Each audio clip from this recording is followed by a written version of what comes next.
నేను వెళ్ళిపోతున్నాను, మీరు ఇంకా ఉన్నారా టీవీ దగ్గర? సిగ్గులేదేట్రా? మనకి సిగ్గులేదా అంటాను నేను. అసలు ఎందుకు ఏ మొహం పెట్టుకుని ఇంకా బిగ్ బాస్ ని ఎంకరేజింగ్ చేద్దాం అనుకుంటున్నారు? మీరు నాకు అర్థం కావట్లేదా?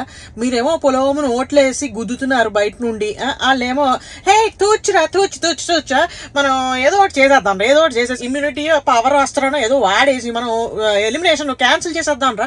ఇలాంటివన్నీ మనం ఒప్పుకోవద్దు. ఆడియన్స్ ఎవరు? తొక్కలో ఆడియన్స్. అసలు వాళ్ళ ఓట్లు మనం ఏంట్రా అసలు యాక్సెప్ట్ చేసేది అనుకుంటూ ఇష్టం వచ్చినట్టు వాళ్ళు ఆడేస్తుంటే ఇంకా ఏ మొహం పెట్టుకుని చూస్తున్నాను? నేనైతే వెళ్ళిపోతున్నాను. కార్ వేసుకుని ఎక్కడికి వెళ్తున్నానో కూడా నాకు తెలియదు. జేబులో చేతులు వేసుకోవడానికి జేబులు లేవు కాబట్టి కార్ సీట్ ఎట్టుకుని మరీ వెళ్ళిపోతున్నాను. నేను బయటకు వెళ్ళిపోతున్నాను. మీరు అందరూ కూర్చొని చూస్తా అంటే చూడండి, ఇంకా సిగ్గు లేకుండా అంతే చూడండి అంతే. మీరు అందరూ ఎన్నిసార్లు బకరా చేస్తారు అసలు నాకు అర్థం కాదు. ఓట్లు వేసింది ఎందుకు? బయట తోసేద్దాం అనుకున్నది ఎందుకు?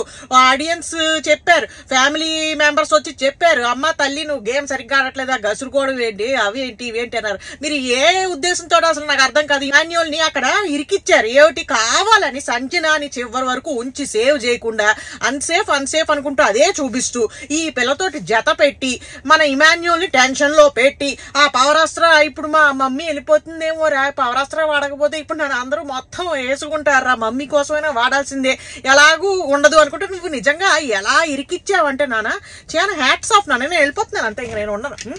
By bye, see you tomorrow.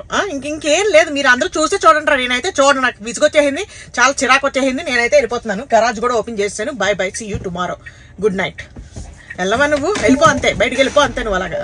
Bye bye, వెళ్ళిపోతున్నాను అంతే నేను. బాయ్.